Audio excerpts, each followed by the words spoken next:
Hello, UAW family. It's Chuck Browning from your UAW negotiating team. On September 19th, VW gave us their so-called last, best, and final offer. In my last video, I told you then it was a mess. Typos, missing pages, errors everywhere. They even left out proposals we had already agreed to. This week, the company finally released what they stated was their full offer. But let's be clear. They didn't do this out of transparency. They did it because you forced them to. You showed up at the academy to read the language included in the company's recent proposal yourselves. You pressed Christina with tough questions. You signed strike pledge cards. You called VW out on social media. You made this happen. And yes, there are gains in this proposal. A new grievance system that takes power out of management's hands, an end to the good old boy system, along with other improvements to pay, benefits, and working conditions. The membership in your bargaining committee deserves all the credit for winning these improvements for everybody. Those really are steps forward.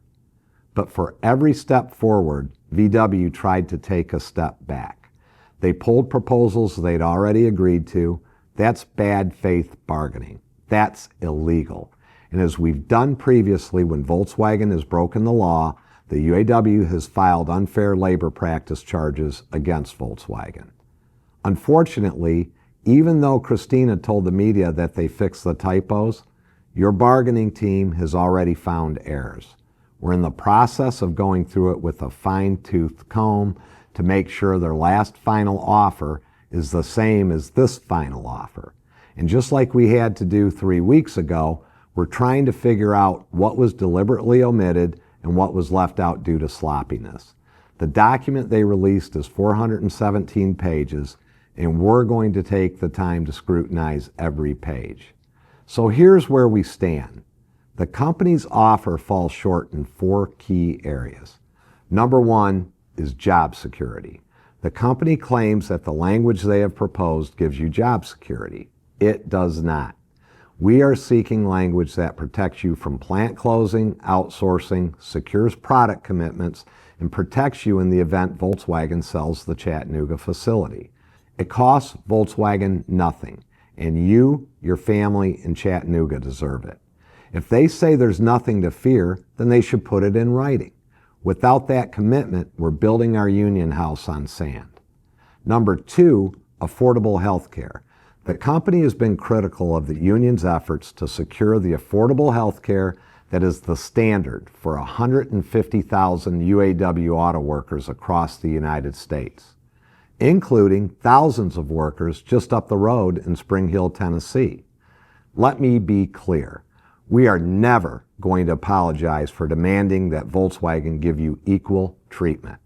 The company's proposal falls ridiculously short of this standard, and they need to show us that they understand that healthcare costs are too damn high and we need to work together to bring them down.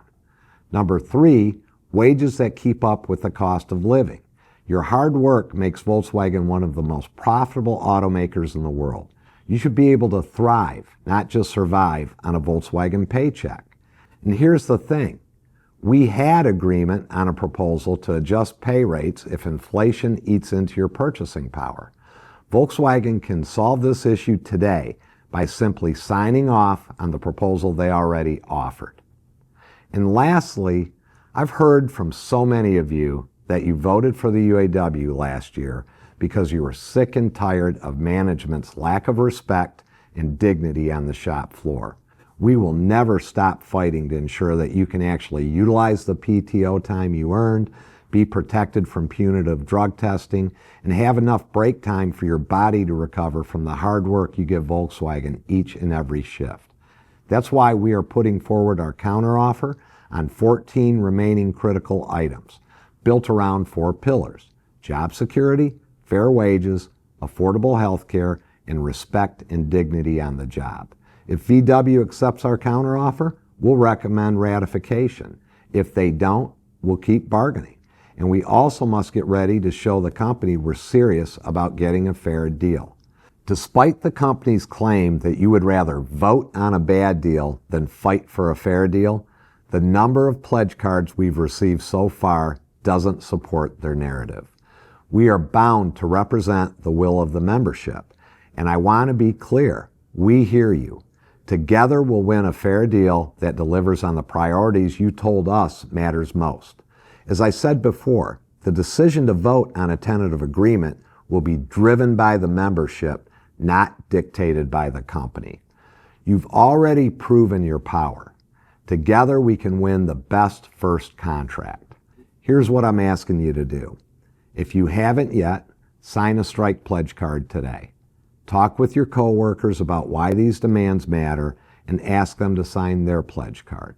And stay ready to join your brothers and sisters in demanding a fair contract. Thank you for standing up, for speaking truth to power. Together, we're fighting for a better life for ourselves, our families, and Chattanooga. And when we fight, we win.